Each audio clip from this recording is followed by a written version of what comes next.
Hello Standard First, welcome in EVS lecture. This is our 12th lecture. In previous lecture we have completed most of exercise of our third chapter. Now today we are going to complete our last exercise, question D. Answer the following question. Question D. Answer the following question.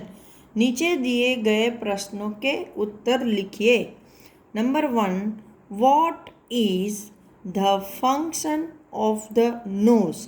मतलब नाक का क्या काम है? तो यहाँ पर आप ऐसे लिख सकते हो, nose help us in breathing, या ऐसे भी लिख सकते हो कि the function of the nose is to breathe.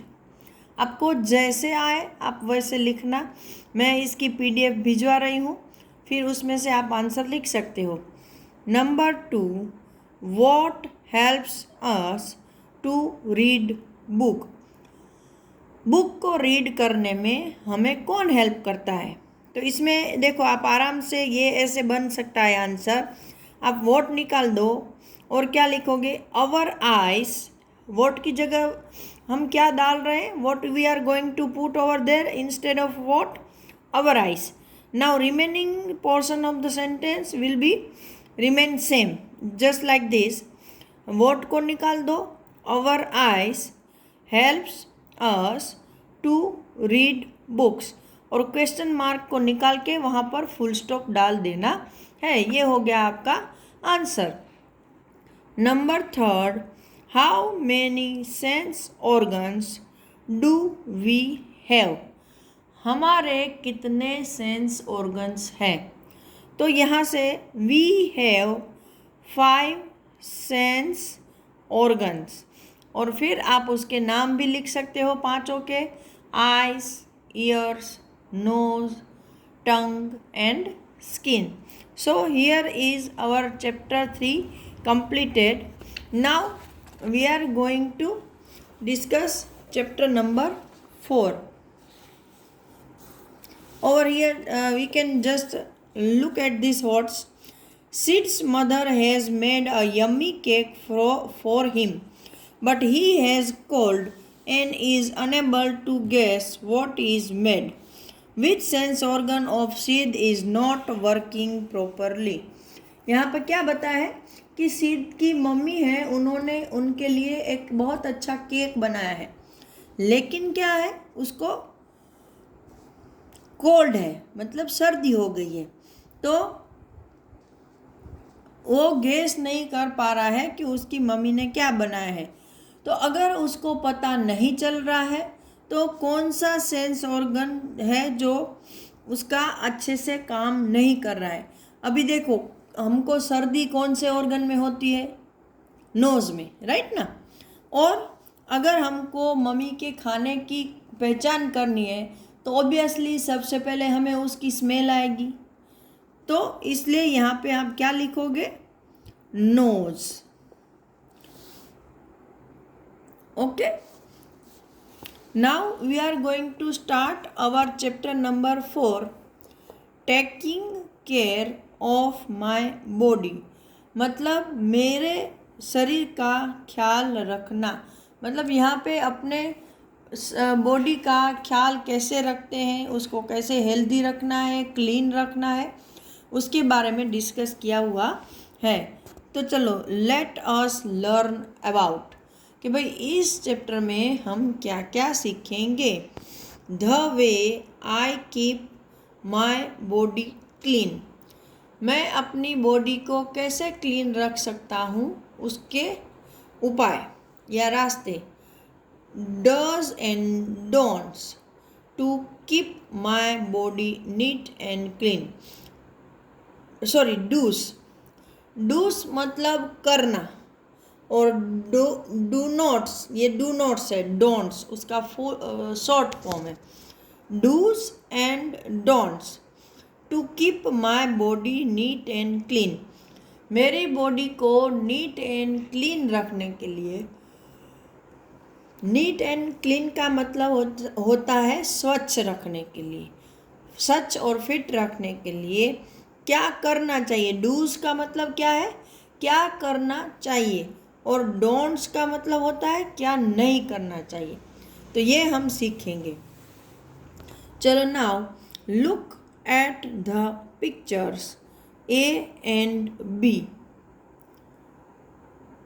Cross. Look at the pictures A and B. Cross the one which shows a bad habit and circle the one which show a good habit. देखो यहाँ पर there are two pictures A and B. In picture A, one girl is brushing her teeth, and in picture B, a child is throwing a paper on the open ground, or perhaps it's a park. So which habit is good, brushing teeth or throwing paper?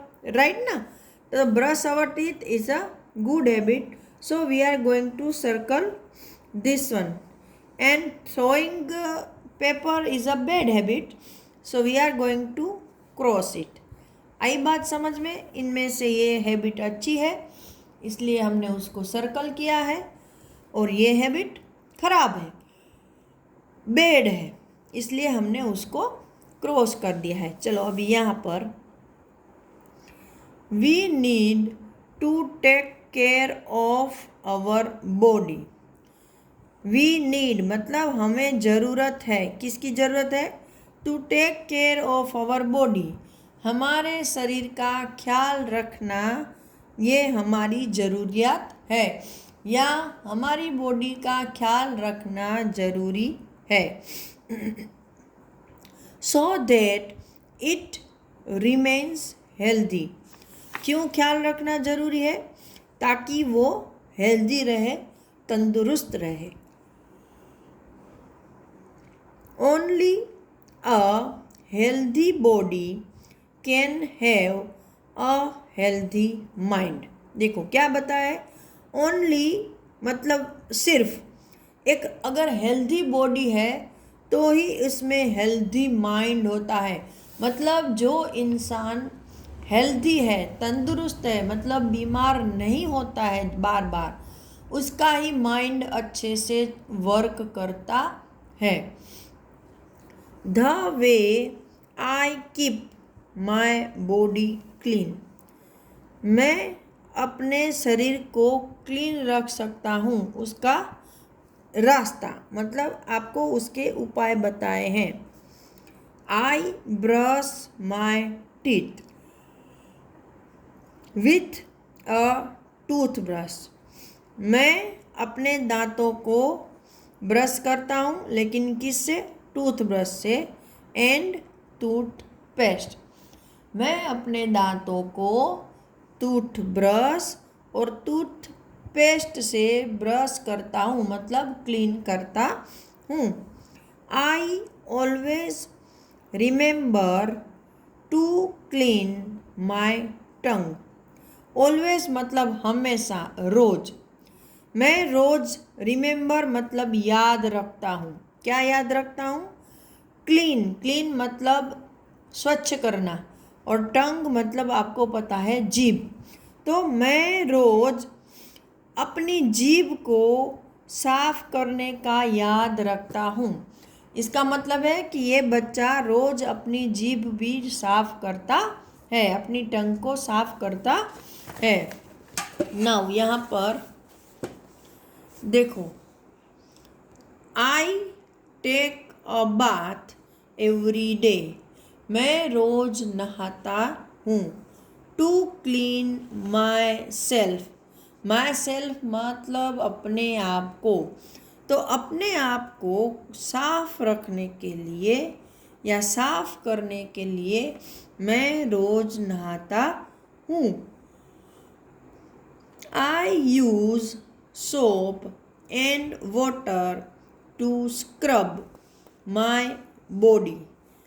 I use मतलब मैं इस्तेमाल करता हूँ, किसका, ये SOAP soap का मतलब होता है साबुन।